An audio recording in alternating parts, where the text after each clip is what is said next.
Allah rızası için bir sadaka. Şu yavruma acıyın. Hanımefendi, gençsin, güzelsin.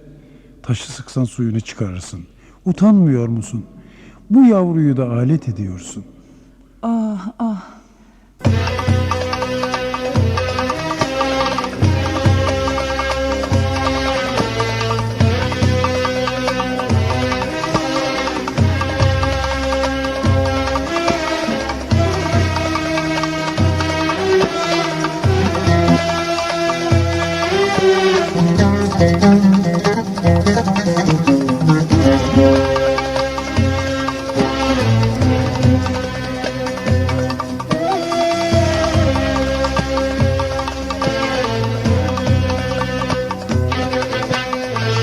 Dünyaya geldiysen yaşayacaksın. Dertlerden kalplere fayda yok dostum. Sırrını içinde saklayacaksın.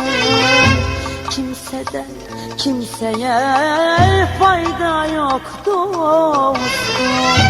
Delice sevmiştin, ne oldu söyle. Nereye varırsın sen bu dertlerle? Tüketme ömrünü, yazık kendine. Kimseden kimseye fayda yok dostum. Kimseden kimseye fayda yok dostum.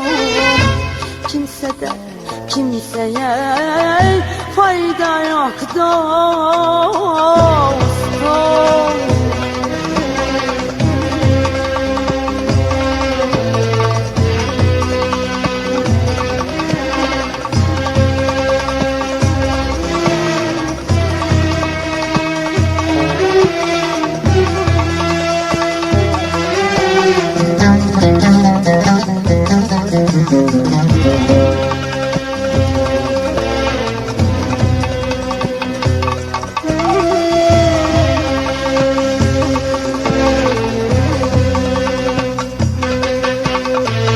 Kadehler gideni geri vermez ki.